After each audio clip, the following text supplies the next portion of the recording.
The house was silent except for the soft whir of the label printer and the rustle of tissue paper as I wrapped another jar of shea butter moisturizer. It was past midnight, and Gerald had gone to bed hours ago, leaving me alone in my home office with the night's orders. 347 orders today. A new record. I allowed myself a small smile as I affixed a shipping label to the last box, the familiar purple and gold logo of Perline's legacy gleaming under my desk lamp. My grandmother would have been proud. She had sold her homemade skincare products door to door in Baton Rouge, Louisiana, carrying samples in a wicker basket, building a reputation one satisfied customer at a time. Now her recipes reached every state in the country, shipped from a warehouse I rented in an industrial park 20 minutes from here. Gerald had no idea about the warehouse. He had no idea about any of it, really. I heard his footsteps on the stairs before he appeared in the doorway, his silk robe hanging open over his pajamas, his face creased with irritation.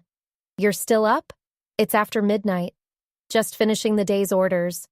He glanced at the stack of boxes waiting for tomorrow's pickup, his lip curling slightly. "How many soap bars can one person sell? Honestly, Yolanda, at some point you have to ask yourself if this is worth losing sleep over." I didn't correct him. I hadn't corrected him in years. The products I sold weren't just soap. They were a complete line of premium natural skincare, formulated from my grandmother's recipes, and manufactured in a facility that met FDA cosmetic regulations. But Gerald had decided long ago that my business was just a hobby, and nothing I said had ever changed his mind. "I'll be up in a few minutes," I said, keeping my voice neutral. "Don't be too long. I have an early meeting tomorrow." He turned and disappeared back up the stairs, leaving me alone with my boxes and my thoughts. 10 years. For 10 years, I had listened to Gerald dismiss my work as insignificant. He assumed the boxes appearing in our house were a sign of a modest hobby that kept me occupied. He assumed the work calls I took were conversations with other hobbyists, not negotiations with buyers from Nordstrom and Anthropologie.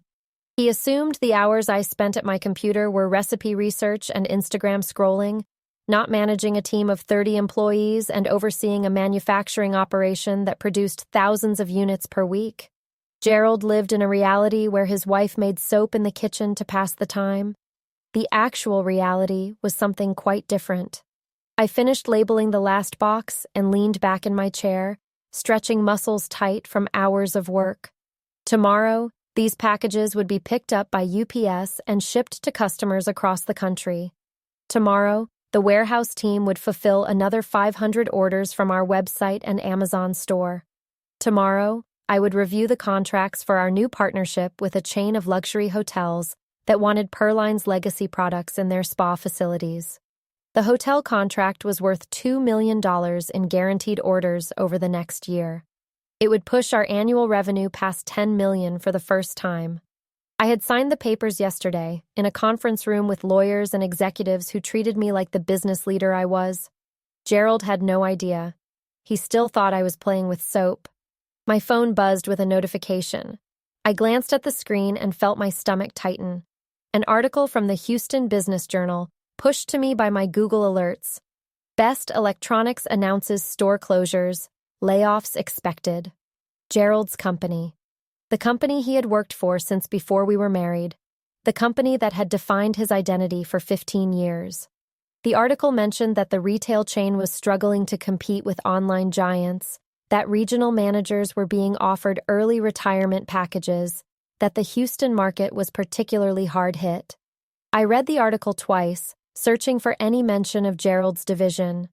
His stores were mentioned as underperforming. His region was flagged as a candidate for restructuring. Gerald hadn't said anything about this. He went to work every day in his pressed suits, came home talking about meetings and strategy sessions, gave no indication that his professional world was crumbling. Either he didn't know, or he was hiding it. I suspected the latter. Gerald was a man who measured his worth by his title and his salary. The idea that his company was failing, that his position might be eliminated, would be unbearable to him. He would hide it as long as possible, maintaining the facade of success until the facade collapsed. Just like he had never really seen my success, He didn't want me to see his failure. I turned off my computer and climbed the stairs to the bedroom where Gerald was already asleep, his breathing deep and regular. I lay down beside him in the darkness, thinking about the strange parallel tracks our lives had taken. Two people in the same house, in the same marriage, living in completely different realities. He thought he was the provider, the serious professional, while I played at business. In truth, I had built something that would outlast his career, something that was entirely mine, something that no corporate restructuring could take away. I didn't know it then, but everything was about to change. The worlds we had built, his on sand, mine on stone, were about to collide. And when they did, only one would remain standing. The next morning, I watched Gerald prepare for work with the careful attention of someone studying a specimen. He stood at the mirror adjusting his tie, the same brand name tie he always wore, part of the image he cultivated so carefully. The successful executive, the man who had made it. Big day? I asked casually. Just the usual. Meetings, reports, strategy sessions. He smoothed his jacket and checked his reflection one final time. What about you? More soap making? Something like that. He kissed my cheek absently and headed for the door, his mind already elsewhere. I listened to his car pull out of the driveway, the expensive purr of the engine he had insisted on when we bought the BMW last year.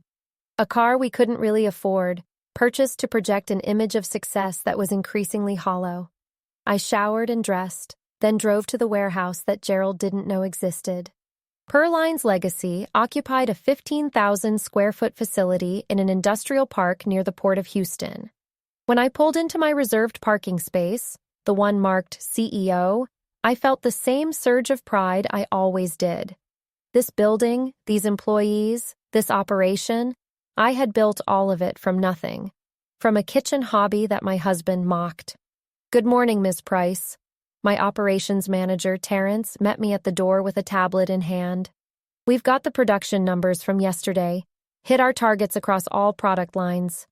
The hotel samples? Shipping today. They'll have them by Thursday for the board presentation."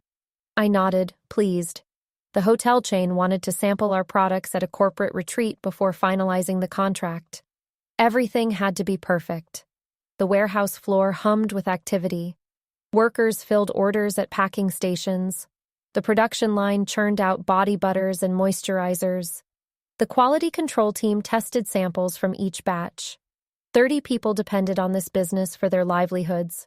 30 families whose mortgages and groceries and children's school supplies were paid because Perline's Legacy existed. Gerald thought I made soap in the kitchen. This was what I had actually built. I spent the morning in meetings, production scheduling, marketing strategy, a video call with our Amazon account manager about optimizing our product listings. At noon, my daughter Destiny arrived for her weekly lunch with me. Her natural hair pulled back in a professional bun, her Perline's Legacy polo shirt neat and pressed. Destiny had been working for the company for 2 years now, since graduating from college with a degree in marketing. She had seen the growth up close, had watched me transform grandmother's recipes into a national brand. Unlike her father, she understood what I had accomplished. "Dad still has no idea, does he?" she asked, picking at her salad in my office. "Your father sees what he wants to see." "It's insane, Mom. You run a multi-million-dollar company and he thinks you're playing with soap." Destiny shook her head. "How do you stand it?" "I stopped needing his approval a long time ago." I took a bite of my own lunch. At first, it hurt. I wanted him to see me, to be proud of what I was building. But he couldn't see past his own assumptions about what I was capable of. So I stopped trying to show him. And now? And now the business speaks for itself.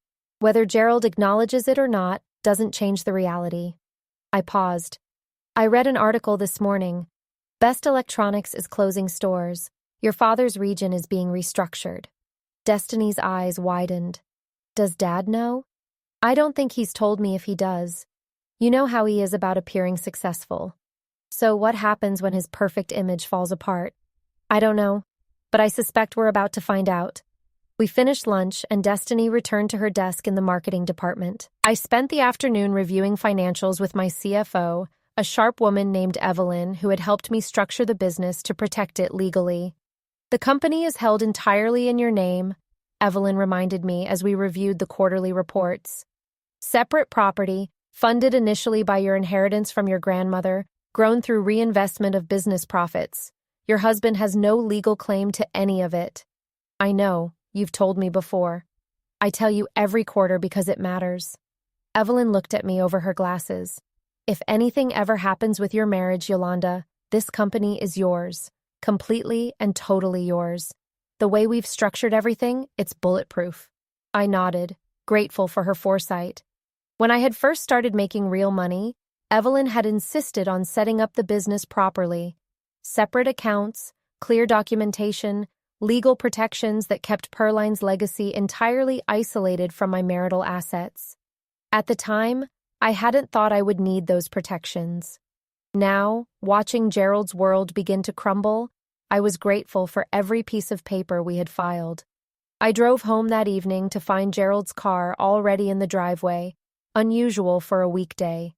He was normally the last to leave the office, dedicated to projecting the image of an indispensable executive. His early arrival sent a warning signal through my mind. I found him in the living room, still in his suit, a glass of whiskey in his hand. He didn't look up when I entered. "You're home early," I said carefully. "Meeting got canceled." His voice was flat, toneless. "Actually, a lot of meetings got canceled. Turns out when your company is imploding, people don't want to sit around talking about strategy anymore." So he knew. The facade was beginning to crack. "Gerald, what's happening?" He took a long drink of whiskey before answering. "Best Electronics is done. They're closing the Houston stores, restructuring the region. My position is being eliminated." The words hung in the air between us. 15 years of Gerald's career, his identity, his source of pride, gone. "I'm sorry," I said, and I meant it. Whatever our problems, I didn't want to see him suffer. "Are you?" He finally looked at me, and there was something ugly in his eyes. "Or are you happy to see me fail? Now we can both be unemployed together. You with your little soap business, me with nothing." I bit back the response that rose to my lips. This was not the time to tell him about Perline's legacy. Not when he was wounded and lashing out. The truth would come eventually, but not tonight. "We'll figure it out," I said instead. "We always do." Gerald laughed bitterly and poured himself another drink. I went upstairs to change, my mind racing with calculations. Gerald's salary had covered our mortgage, our car payments, our lifestyle. Without it, how long could we maintain the facade he had built? How long before the bills started piling up, before the creditors started calling, before the life Gerald had constructed came crashing down around us? I knew the answer, of course. With Perline's legacy, I could cover everything and more. I could pay off the mortgage, the cars, every debt Gerald had accumulated in his quest to appear successful. But I also knew that telling him would change everything. The balance of power in our marriage, carefully maintained for 20 years, would shift irrevocably.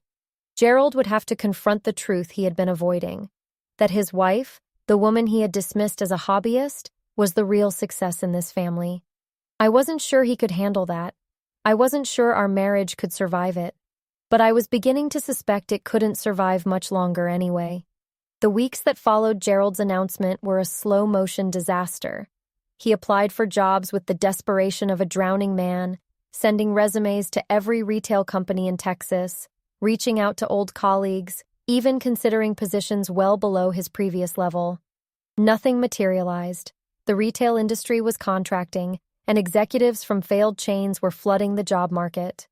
Gerald spent his days at home, ostensibly working on his job search, but increasingly lost in whiskey and self-pity. The man who had prided himself on his professional success could not cope with its absence. He stopped shaving regularly. He stopped getting dressed in the morning. He snapped at me whenever I tried to help. "You wouldn't understand," he said when I suggested networking strategies. "You've never had a real career. You don't know what it's like to lose something that mattered." I let the comment pass, as I had let so many others pass over the years. Arguing would only make things worse, and besides, The truth would come out soon enough. I could see it approaching like a storm on the horizon, inevitable and inescapable. The financial reality became clear within a month. Gerald had been living beyond his means for years, maintaining an image of success through credit cards and optimism. Without his salary, the house of cards began to collapse. "We're behind on the mortgage," he admitted one evening, his voice hollow. 3 months. The bank is threatening foreclosure. 3 months? How is that possible? I was juggling things. I thought I would find a new job before it became a problem. He couldn't meet my eyes. I also have some credit card debt, about $60,000. $60,000. I stared at him, trying to process the number. We had agreed years ago to keep our finances manageable, to avoid the debt traps that had ensnared so many of our friends. Gerald had nodded and agreed, and then apparently done whatever he wanted behind my back. What was the money for? Things, the car, clothes, dinners with clients. He waved his hand vaguely. It costs money to look successful, Yolanda. You have to spend money to make money. Except he hadn't made money. He had spent money he didn't have to maintain an illusion, and now the illusion was collapsing. What about your retirement account? I cashed it out last year. Penalty and taxes ate most of it. He finally looked at me, and I saw something I had never seen before in Gerald's eyes. Fear. We're in trouble, Yolanda. Real trouble. I don't know what to do. This was the moment. The moment I could reveal the truth, could tell him that we were not in trouble, that I had the resources to solve every problem he had created. I could save him from the consequences of his own poor decisions, could rescue the man who had spent a decade mocking my work. But something held me back. Maybe it was the memory of every dismissive comment, every eye roll, every time he had called my business a hobby. Maybe it was the knowledge that even now, even in his moment of need, he had not once asked about Perline's legacy, had not considered that I might have something to contribute. He assumed I was as helpless as he was, because he had never taken the time to really see me. How much do we need to keep the house? I asked. $30,000 for the back payments, plus whatever we owe going forward. He laughed bitterly. Might as well be $1 million. We don't have it. Let me see what I can figure out. Figure out what? You're going to sell enough soap to cover a mortgage? The old contempt crept back into his voice, the superiority that was his default setting even in defeat. This is a real problem, Yolanda. Not something that can be fixed with your little craft business. I stood and walked to the door, pausing with my hand on the frame. Gerald, when was the last time you asked me about my business? When was the last time you showed any interest in what I do all day? He blinked, thrown by the question. What does that have to do with anything? It has everything to do with everything, but you've never cared enough to find out. I walked out before he could respond, leaving him alone with his whiskey and his fear. I spent the next day at the warehouse, throwing myself into work as a distraction from the chaos at home. The hotel contract was proceeding smoothly. Our Amazon sales were up 15% month over month. A buyer from Target had reached out about a potential partnership. By every measure, Perline's legacy was thriving. But my home life was falling apart, and I could no longer keep the two worlds separate. I called a meeting with Evelyn, my CFO, and laid out the situation. My husband has $60,000 in credit card debt. We're 3 months behind on the mortgage, and he has no income coming in. What are my options? Evelyn studied me with her sharp, analytical gaze. Your options depend on what you want the outcome to be. Do you want to save the marriage, or do you want to protect yourself? The question hung in the air. I had been asking myself the same thing for weeks. I don't know, I admitted. I honestly don't know. Then let me lay out both scenarios. Evelyn pulled up documents on her laptop. Scenario 1. You use company funds or personal savings to pay off Gerald's debts and catch up the mortgage. The marriage continues. But you're now funding a lifestyle that he created without your input, and you're enabling patterns that are unlikely to change. And scenario 2? You protect your assets, let Gerald face the consequences of his decisions, and prepare for the possibility that the marriage doesn't survive. She met my eyes. In that scenario, your position is very strong. The company is yours entirely. Any debt Gerald accumulated is his responsibility. If you divorce, you walk away with Perline's legacy intact. What about the house? The house is more complicated. It's marital property, purchased during the marriage with marital funds. In a divorce, it would likely be split. But Evelyn paused, considering. If Gerald can't make his payments and the house goes into foreclosure, you might be able to purchase it at auction. Or if he's desperate enough for cash, you might be able to buy out his share directly. I sat with this information, turning it over in my mind. The woman I had been 20 years ago would have immediately moved to save Gerald, to rescue the marriage, to make everything okay. But that woman had been diminished and dismissed for 2 decades. She had been told her work was meaningless, her business was a hobby, her contributions were negligible. I wasn't that woman anymore. I need to tell him the truth, I said finally. About the company, about everything.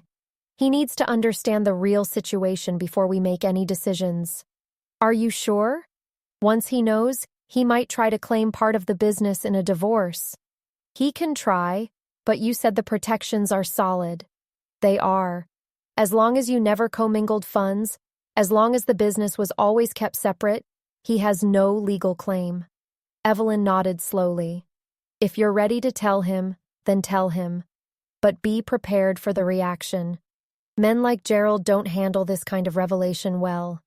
I knew she was right. Gerald's identity was built on being the successful one, the provider, the man in charge. Learning that his wife had surpassed him in every measurable way would be devastating. It might be the thing that finally ended our marriage. But I was tired of living a double life, tired of pretending to be less than I was, tired of shrinking myself to fit inside Gerald's expectations. It was time for the truth. That night, I asked Gerald to come with me somewhere. He was resistant at first, sulking in his usual spot on the couch, but something in my tone made him comply. We drove in silence through the Houston evening, past downtown, toward the industrial district where Perline's legacy had its home. "Where are we going?" Gerald asked as we turned into the business park. "Somewhere I should have taken you a long time ago." I pulled into my parking space, the one marked CEO, and watched Gerald's face as he read the sign. Confusion gave way to something else, something I couldn't quite identify. "What is this place?" "Come inside, I'll show you." We walked through the front doors into the reception area, where the Perline's legacy logo dominated the wall behind the desk. The security guard nodded at me respectfully. "Good evening, Ms. Price." "Good evening, James. This is my husband. We're just going to take a look around." I led Gerald through the facility, watching his expression shift from confusion to disbelief to something approaching shock. The production floor with its equipment and workers, the warehouse stacked with inventory, the offices where my management team ran the daily operations. "This is all yours?" Gerald's voice was strangled. "All of this?" "All of this. Perline's legacy, the soap business you've been mocking for 10 years. I stopped in the middle of the warehouse floor, surrounded by evidence of everything I had built. We have 30 employees. We ship to all 50 states and 12 countries. Last year, our revenue was $8 million. This year, it'll be closer to 12. Gerald was silent for a long moment, his eyes moving around the space, trying to reconcile what he was seeing with what he had believed. "Why didn't you tell me?" I tried. For years, I tried to tell you about this business, to share my successes, to include you in what I was building, but you didn't want to hear it. Every time I mentioned Perline's legacy, you dismissed it. Your little hobby. Your soap business. Cute, but not a real business. But this... He gestured at the warehouse, at the production equipment, at everything. "This is a real operation. It always was. You just refused to see it." I stepped closer to him, watching his face. "I stopped telling you because your dismissal hurt too much. So I built in silence instead. I built this entire company while you thought I was playing with crafts in the kitchen." Gerald's expression went through a series of transformations: shock, confusion, and then, unmistakably, anger. You hid this from me. We're married, Yolanda. This money should be ours. And there it was. Not pride in my accomplishment, not admiration for what I had built, anger that I had something he hadn't known about, hadn't controlled, hadn't been able to take credit for. This money is mine, I said quietly. This company is mine. I built it with my grandmother's recipes and my own hard work. You have no legal claim to any of it. We'll see about that. Gerald's face had hardened into something I barely recognized. I'm your husband. 20 years of marriage. You don't get to hide millions of dollars and then claim it's all yours. I didn't hide anything. I tried to share it and you didn't want to hear. That's not the same thing. I held his gaze, refusing to back down. And Gerald? I have very good lawyers. The best. They've been protecting this business for years. We stood facing each other in the warehouse, two people who had shared a life but had never really known each other. The truth was out now. There was no going back. I want a divorce, Gerald said flatly. And I want my fair share of everything you've been hiding. You can have the divorce, but you're not getting a penny of Perline's legacy. I turned and walked toward the exit. I'll have my lawyer contact yours. I left him standing alone in my warehouse, surrounded by proof of everything he had dismissed, finally facing the truth he had refused to see. Gerald hired the most expensive divorce attorney in Houston, a man named Richard Blackwell, who specialized in high-asset cases and had a reputation for aggressive tactics. The message was clear. Gerald intended to fight for what he believed was his share of Perline's legacy. I had expected nothing less. My own attorney, Vivian Chen, had been handling the legal affairs of my company for 7 years. She knew every document, every contract, every financial decision that had built the business. When Gerald's lawyer began making demands, Vivian was ready. They're claiming marital contribution, Vivian explained during our first strategy meeting. The argument is that Gerald's income supported the household while you built the business. Therefore, he's entitled to a portion of the company's value as compensation. Can that argument work? It can work in some cases, but yours is different. Vivian spread documents across the table. Perline's legacy was funded initially by your inheritance from your grandmother, separate property. The first 5 years of growth came from reinvested profits, not marital funds. You never paid yourself a salary from the business. All income stayed in the company. You maintained completely separate accounts. So he has no claim? He has no legal claim, but that doesn't mean he won't try. Vivian met my eyes. Divorce can get ugly, Yolanda. Gerald seems like a man who doesn't like losing. He might drag this out, make accusations, try to damage your reputation if he can't get your money. Let him try. I felt a calm determination settling over me. I've spent 10 years being dismissed and underestimated by that man. I'm not going to let him take what I built just because he finally realized it has value. The weeks that followed were a masterclass in Gerald's desperation. He called friends and family members, telling them I had hidden assets, and deceived him throughout our marriage. He posted subtle implications on social media about trust and betrayal. He even contacted a local reporter, trying to spin a story about a wife who had secretly accumulated wealth while her husband struggled. But the narrative didn't stick. Too many people had witnessed Gerald's dismissive attitude toward my business over the years. Too many friends remembered him laughing about my soap hobby at dinner parties. Too many family members had heard him tell me to focus on something real instead of wasting time on Perline's legacy. He made fun of her business for years, my best friend Shanice told the reporter who called her seeking comment. He called it a hobby. He told her no one would ever buy her products. Now he wants credit for her success? That's not how it works. The story died before it ever ran. Gerald's legal strategy was equally unsuccessful.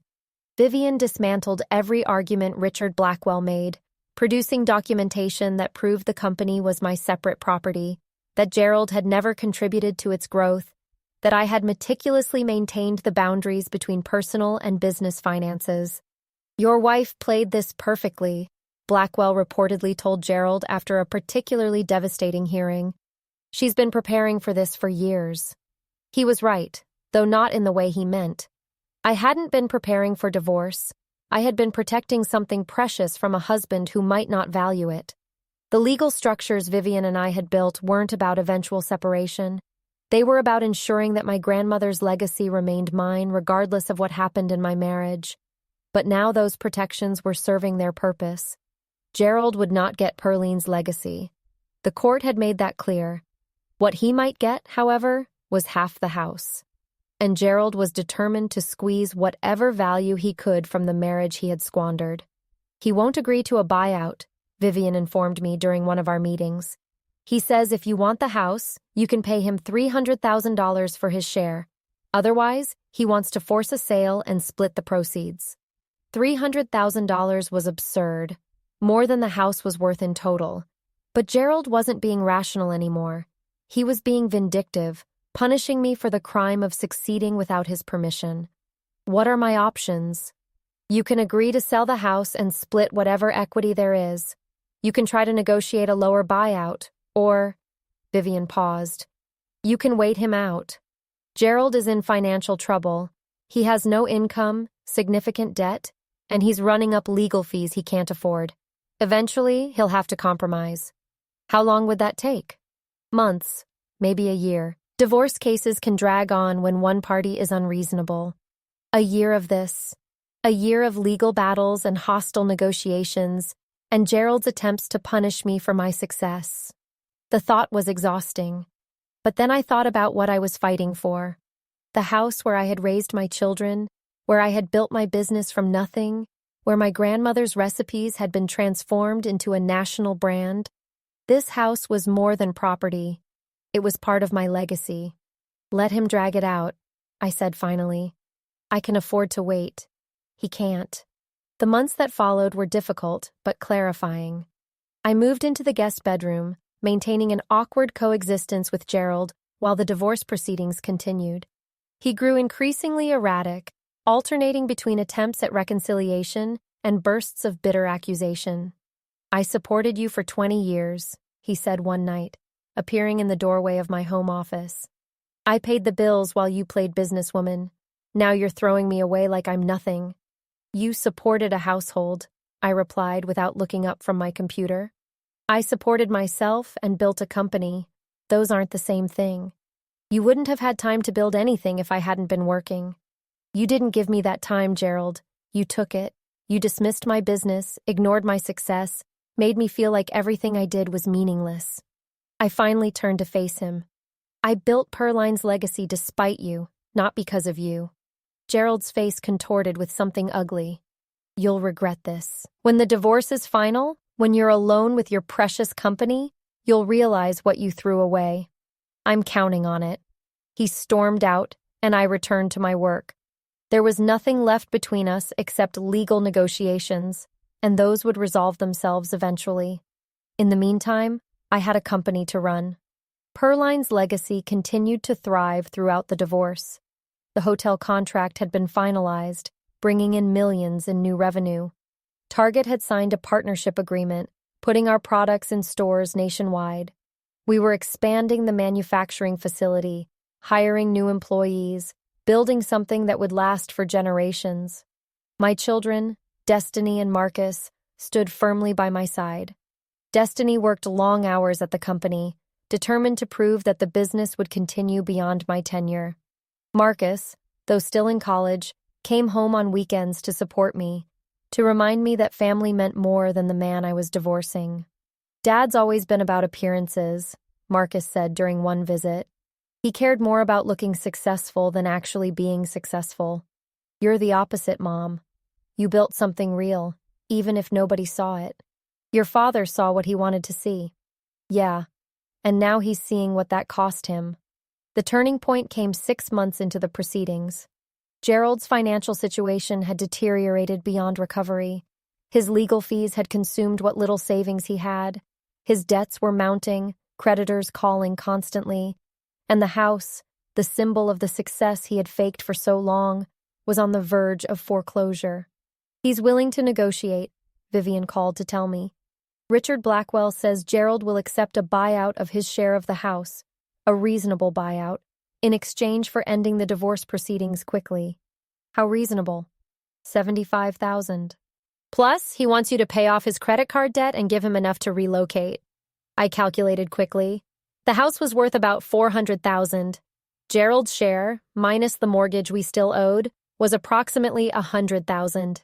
He was asking for $75,000 plus about $80,000 in debt payoff, plus moving costs. It was more than his share was worth, but it was far less than fighting him for another year would cost in legal fees and emotional energy. I'll do it, I said. But I wanted in writing that he waives any future claim to Perline's legacy. Any claim at all, forever. I'll draw up the agreement. 3 weeks later, Gerald signed the papers that ended our marriage and his claims to anything I had built. He walked away with his debts paid and a fresh start. I walked away with the house, the company, and my freedom. I hope it makes you happy, he said bitterly as he loaded the last of his belongings into a rental truck.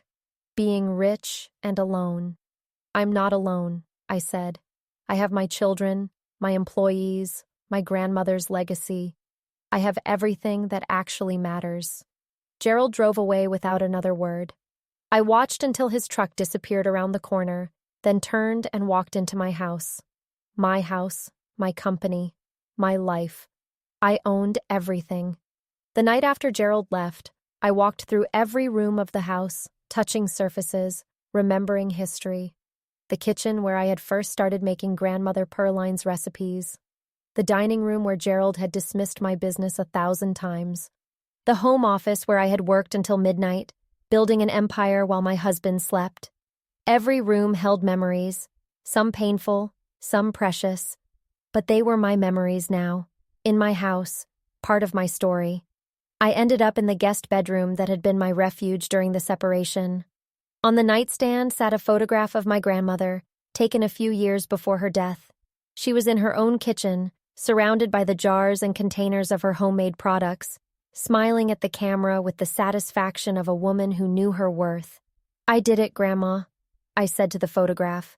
I took what you gave me and built something bigger than either of us could have imagined. And I didn't let anybody take it from me. The photograph didn't answer, of course, but I felt something settle in my chest, a peace that had been absent for months. The battle was over. I had won. The next morning, I drove to the warehouse and called an all-hands meeting. 30 employees gathered in the shipping area, curious and slightly nervous. They had known about the divorce, had watched me navigate the legal battles while still running the company. They deserved to know what the future held.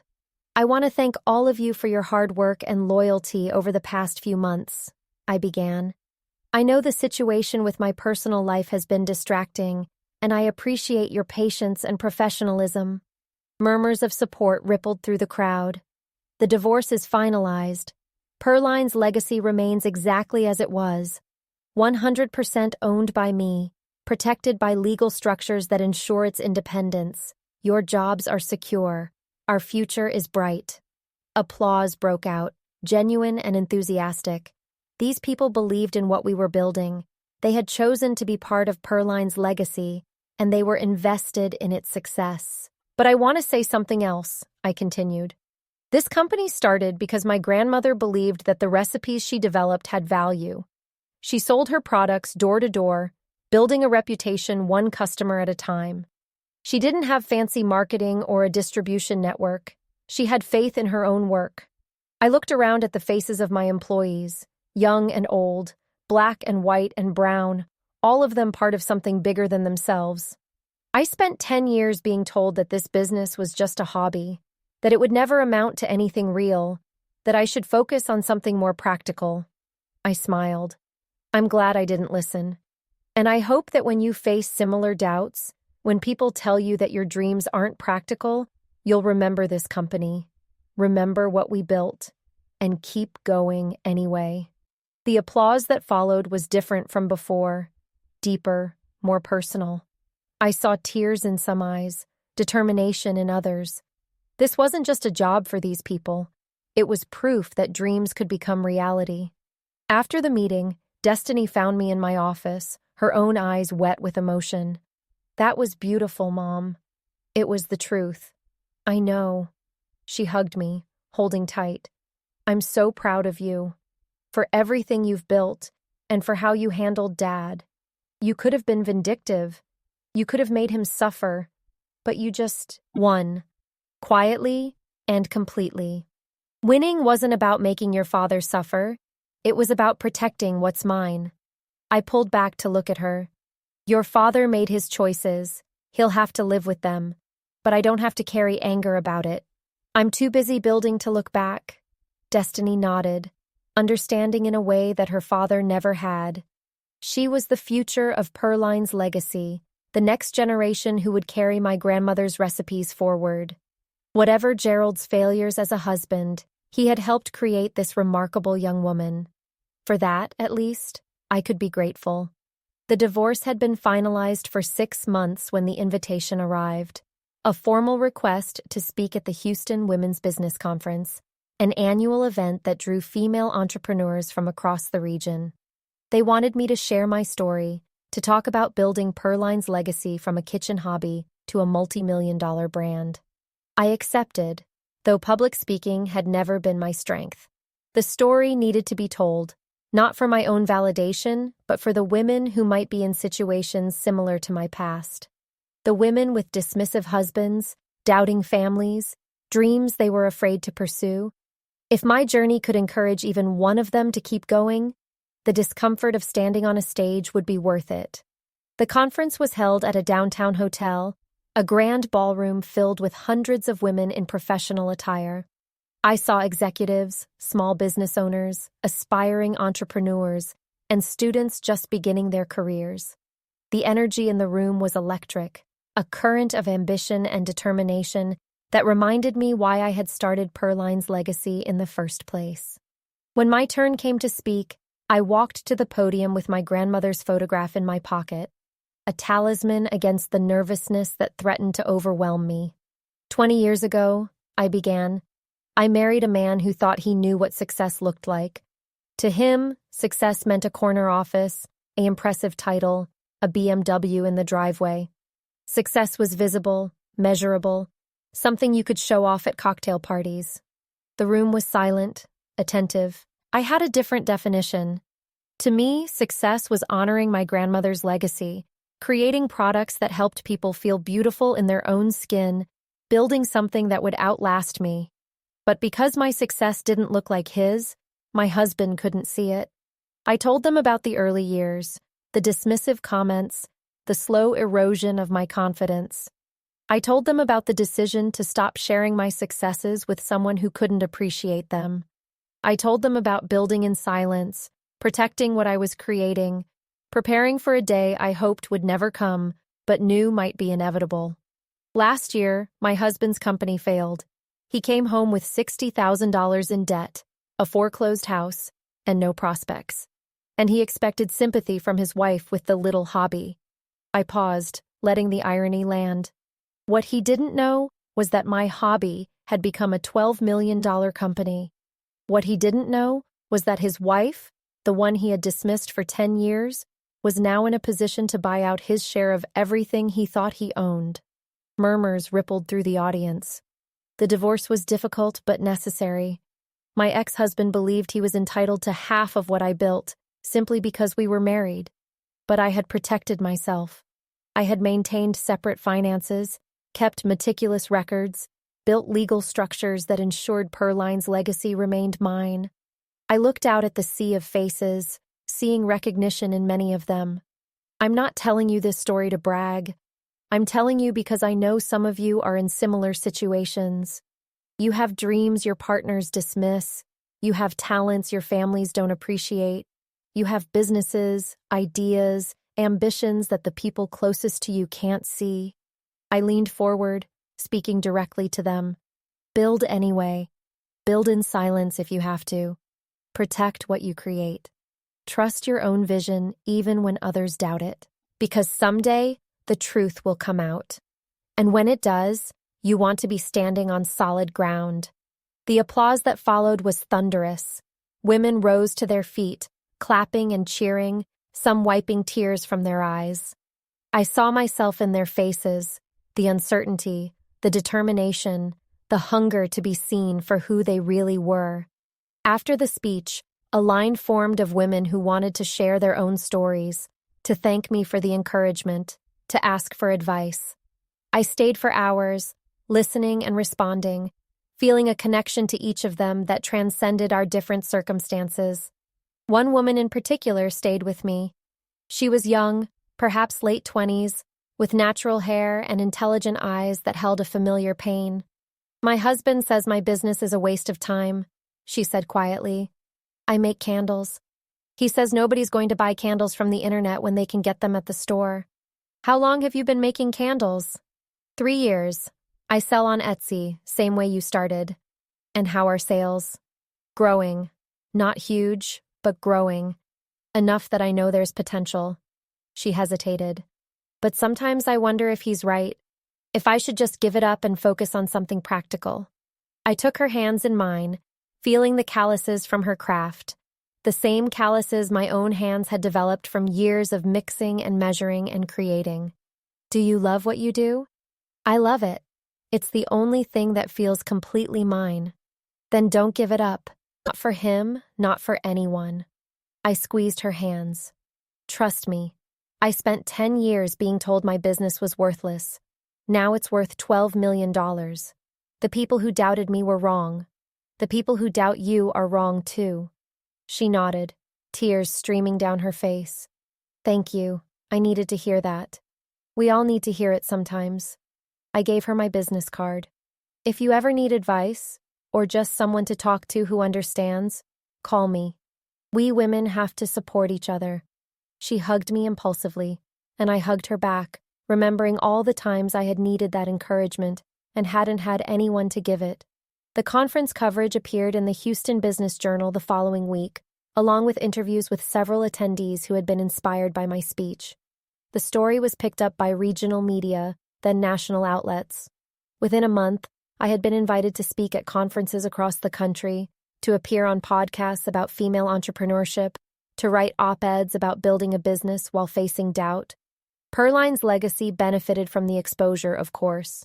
Sales spiked as new customers discovered the brand. The Target partnership expanded to include more products. A major beauty subscription box added our moisturizer to their lineup, introducing us to millions of new potential customers. But the attention also brought challenges. Reporters dug into the divorce, seeking drama and conflict. Gerald was approached for comment, though he wisely declined to participate. My ex-husband's failures became public knowledge, not through any action of mine, but simply because the contrast between our trajectories made for compelling narrative. I took no pleasure in his humiliation. Gerald had been foolish and dismissive and ultimately self-destructive, but he was still the father of my children, still the man I had loved for 20 years, before love wasn't enough anymore. I wished him well, in an abstract way.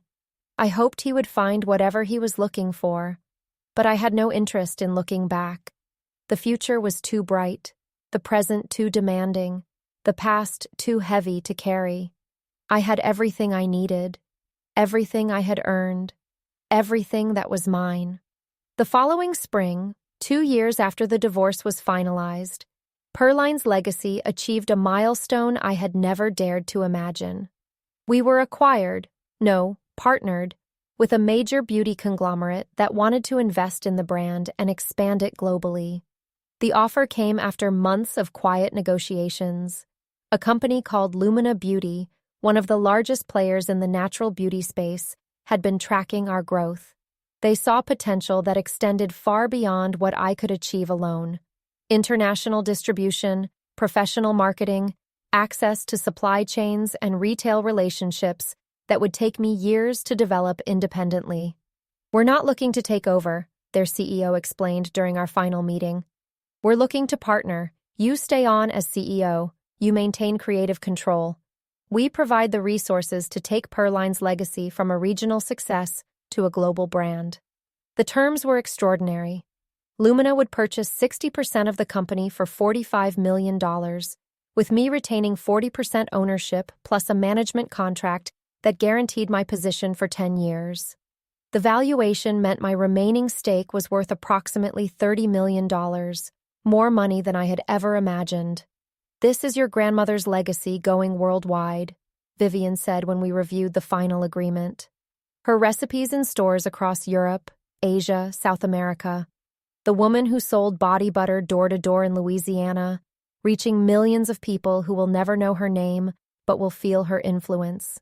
I signed the papers in a conference room overlooking downtown Houston, surrounded by lawyers and executives who treated me with the respect I had always deserved. The Lumina CEO shook my hand warmly. "Welcome to the family, Yolanda. We're honored to partner with a brand that has such authentic roots." Authentic roots. My grandmother's kitchen. My determination. The years of building in silence while the man who was supposed to support me looked the other way. I celebrated that night with my children, with Shanice, with the core team from Perline's Legacy who had been with me since the early days.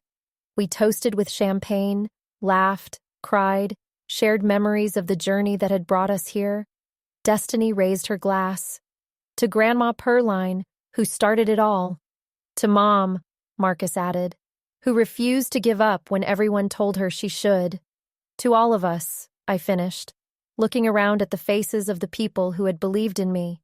"To everyone who built this together." The news of the partnership made headlines. Business publications ran profiles of the kitchen entrepreneur who had turned her grandmother's recipes into a $45 million deal. I was interviewed for podcasts, magazines, and television programs. Women's groups invited me to speak about perseverance and vision. Gerald reached out once, a text message that simply said, "Congratulations, you proved me wrong." I didn't respond. There was nothing left to say between us, no relationship to maintain or repair. He had been part of my past, but he had no place in my future. I wished him well, silently, and moved on. The acquisition changed everything and nothing. Lumina provided resources that accelerated our growth, but the soul of the company remained the same. We still used my grandmother's recipes, still made products by hand in our Houston facility, still served customers who trusted us because we were authentic and real. I remained CEO, as promised, guiding the brand into new markets while preserving the values that had made it successful. Destiny stepped into a larger role, preparing to eventually succeed me. Marcus graduated from college and surprised everyone by joining the marketing team, bringing a fresh perspective that complemented his sister's operational focus. The house in Houston, the one Gerald had almost lost, became my permanent home. I renovated it carefully, preserving the character while updating the infrastructure. The room that had been my cramped home office became a proper study, with photographs of my grandmother on the walls and awards from business organizations on the shelves. Sometimes, late at night, I would sit in that study and remember the woman I had been 10 years ago. The woman who packed orders at midnight while her husband slept. The woman who absorbed dismissive comments and kept building anyway. The woman who dreamed of something bigger, but wasn't sure she deserved it. That woman was still part of me. She would always be part of me. But she had become something more, something she had always been capable of becoming. She had proven wrong every doubter, every critic, every dismissive voice that had tried to make her small. She owned everything now, and she had earned every bit of it. 3 years after the Lumina partnership, I returned to Louisiana for the first time in decades. My grandmother's house in Baton Rouge still stood, though barely, its wooden frame weathered by years of neglect and storms. I had purchased it from distant relatives shortly after the acquisition, determined to preserve the place where Perline's legacy had truly begun. The restoration project had taken 2 years. We had rebuilt the structure while maintaining its original character, preserving the small kitchen where my grandmother had developed her recipes, the porch where she had sat and talked with customers, the bedroom where I had spent summers as a child learning the art of creation. Now it was a museum of sorts. The Perline Washington Heritage Center, dedicated to my grandmother's memory and the legacy she had begun. We offered free workshops to young people interested in entrepreneurship, teaching them not just about skincare, but about believing in themselves, protecting their ideas, building something that would last. The grand opening was held on a Saturday in spring, the anniversary of my grandmother's birthday. Hundreds of people filled the yard, community members and company employees and journalists documenting the occasion. I stood on the restored porch, looking out at the crowd, feeling the presence of the woman whose dreams had become my destiny. My grandmother, Pearline Washington, was born in this house in 1935, I began. She lived here for 80 years, raised her children here, developed her recipes here, sold her products to neighbors and friends who became customers and believers. She never made much money. She never became famous, but she built something that mattered.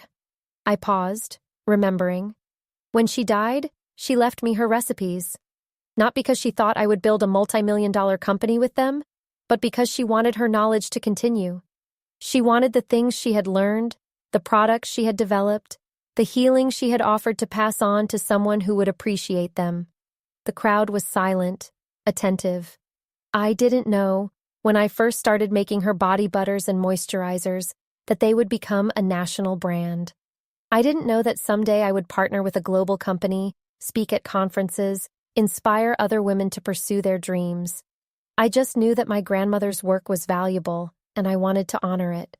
I looked out at the faces before me, old and young, black and white, some who had known my grandmother personally, and some who had only discovered her through the products bearing her name.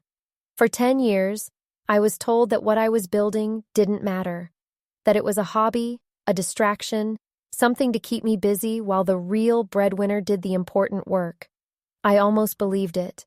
I almost gave up on the dreams my grandmother had planted in me. I smiled, feeling the emotion rise in my chest. But I didn't give up. I kept building, kept believing, kept honoring the woman who had taught me that creation is a sacred act. And now, standing here in her house, looking at all of you who have come to celebrate her memory, I know that she was right all along. The applause began softly and built to a roar.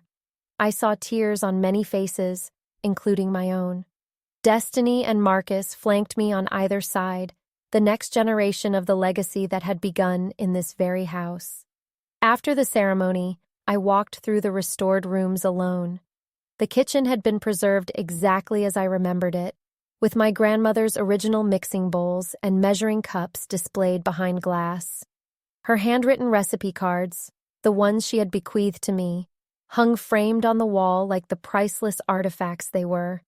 I stood at the window where she used to stand, looking out at the same yard where she had taught me about plants and herbs and the healing power of nature. "I did it, Grandma," I said softly. "Everything you believed I could do, I did. And more. So much more." The house felt warm around me, as if her spirit still lingered in these walls. Maybe it did. Maybe the love she had poured into this place had become part of its structure, an energy that would sustain anyone who entered. I stayed in Louisiana for a week, visiting old family friends, reconnecting with cousins I hadn't seen in years, letting myself simply be instead of constantly doing. The company would survive without me for a few days. Destiny was more than capable of handling anything that arose. On my last evening, I sat on the restored porch as the sun set over Baton Rouge, painting the sky in shades of orange and purple that reminded me of the colors in my grandmother's products. I held a jar of our original shea butter moisturizer, the same formula Pearline had developed 60 years ago, now manufactured in a state-of-the-art facility and sold in stores around the world. I opened the jar and inhaled, letting the familiar scent transport me back to childhood summers in this very house. My grandmother standing at her kitchen counter, mixing and measuring, humming hymns under her breath, the feeling of her hands smoothing moisturizer onto my skin, teaching me the importance of self-care and self-love. "You gave me everything," I whispered to her memory. "The recipes, the skills, the belief that I could be something. Everything I have came from you." A breeze rustled through the trees, carrying the sweet scent of magnolia blossoms. I smiled, choosing to believe it was her answer. I returned to Houston the next day, to my house and my company and my life. The work continued. It always would. There were new products to develop, new markets to enter, new challenges to meet. But now the work felt lighter, more purposeful, grounded in a legacy that extended far beyond my own achievements. Gerald had moved to Dallas, I heard through the children. He had found work at a smaller company, rebuilt his life in modest fashion. We had not spoken since his congratulatory text after the acquisition, and I had no desire to change that. He belonged to a chapter of my life that was definitively closed. Sometimes I thought about what might have been different if he had supported me from the beginning, if he had believed in Perline's legacy when it was just a dream, if he had celebrated my successes instead of dismissing them, if he had been a true partner instead of a barrier to overcome. Would we still be married? Would we have built something together? I would never know, and it didn't matter. The path I had taken had led me here, to this moment, to this life. Every dismissive comment, every eye roll, every painful dismissal had been fuel for the fire that had built my empire. In a strange way, Gerald had contributed to my success, not by supporting me, but by forcing me to become strong enough to succeed without support. I didn't thank him for that, but I didn't resent him for it either. It simply was part of the story that had made me who I was. The story of a woman who had been told her work was worthless and had built something worth millions anyway. The story of a grandmother's legacy, preserved and expanded beyond anything she could have imagined. The story of a marriage that had ended not in defeat, but in liberation. I owned everything now. The company, the house, the Heritage Center in Louisiana, the reputation I had built through years of quiet determination. But more than the material possessions, I owned my own narrative. I owned my own worth. I owned my own definition of success. And that was worth more than any dollar amount. 5 years after the divorce, I received an invitation that brought my journey full circle. The Houston Business Journal was hosting its annual Most Influential Business Leaders Gala, and I had been selected as the keynote speaker. The invitation noted that I would be the first Black woman to receive their Lifetime Achievement Award. Lifetime achievement. The phrase felt strange applied to me. I was only 50, hardly at the end of my career. But as I reflected on the journey from my grandmother's kitchen to a global brand, I understood what they meant. The achievement wasn't just the company I had built. It was the path I had blazed, the barriers I had overcome, the doors I had opened for women who would come after me. The gala was held in the same hotel where I had spoken at the Women's Business Conference years earlier. But this time, the audience was different. Corporate executives, venture capitalists, established business leaders, the kinds of people who made decisions that shaped industries, the kinds of people who, a decade ago, would not have given a woman selling body butter from her kitchen a second glance. Now they rose to their feet as I walked to the podium, applauding a woman they recognized as one of their own. I told my story again, the same story I had told so many times before. But this time, I added something new. When I started Perline's legacy, I said, I thought success would mean earning enough money to feel secure. Then I thought it would mean earning enough money to prove my doubters wrong. Then I thought it would mean building something big enough to outlast me. I paused, looking out at the faces in the audience. I achieved all of those things. But the real success, the achievement that matters most to me, is simpler than any of that. The real success is standing here tonight, completely comfortable in my own skin, knowing that I lived my truth even when that truth was invisible to the people closest to me. I thought of Gerald, alone in Dallas, still chasing a definition of success that had never really fit him. I thought of my grandmother, selling products door to door, achieving a different kind of success that had nothing to do with money and everything to do with impact. I thought of myself, the woman I had been, and the woman I had become. My grandmother used to say that the most powerful thing you can own is yourself. Your skills, your confidence, your ability to create value in the world. I smiled, feeling the truth of her words. She never owned a company or appeared on any lists, but she owned herself completely, and she passed that ownership down to me. I held up the award they had given me, a crystal sculpture that caught the light and scattered it across the room. This award isn't really mine. It belongs to Pearline Washington, who gave me everything I needed to succeed. It belongs to my daughter Destiny, who will carry this legacy into the future. It belongs to every woman who has been told that her dreams are too small, her business is just a hobby, her work doesn't matter. I looked out at the audience one more time. It matters, you matter, and don't let anyone tell you different. The standing ovation lasted 5 minutes. I stood at the podium, tears streaming down my face, feeling the weight of everything I had overcome and everything I had achieved. The woman who had packed boxes at midnight, who had absorbed dismissive comments, who had built in silence because no one wanted to listen, that woman was finally being seen. After the gala, I went home to my house in Houston. I walked through the rooms, touching surfaces, remembering history. The kitchen where I had started, the office where I had grown, the bedroom I had once shared with a man who couldn't see my value. I ended up in my study, where my grandmother's photograph held pride of place. I sat down in my chair and looked at her face, seeing echoes of my own features, feeling the connection that transcended death. I own everything now, Grandma, I said.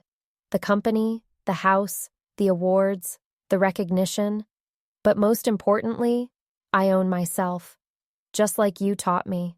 Her photograph didn't answer, but I felt her presence anyway.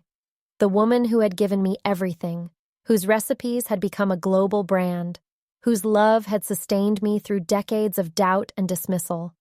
I owed her everything, and I had spent my life honoring that debt. The clock struck midnight, marking the end of one day and the beginning of another. I would sleep soon, would wake tomorrow to new challenges and new opportunities. The work never stopped, and I never wanted it to. But for now, I sat in the quiet of my home, in the life I had built, in the legacy I had created. I owned everything that mattered, and I had earned every single piece of it.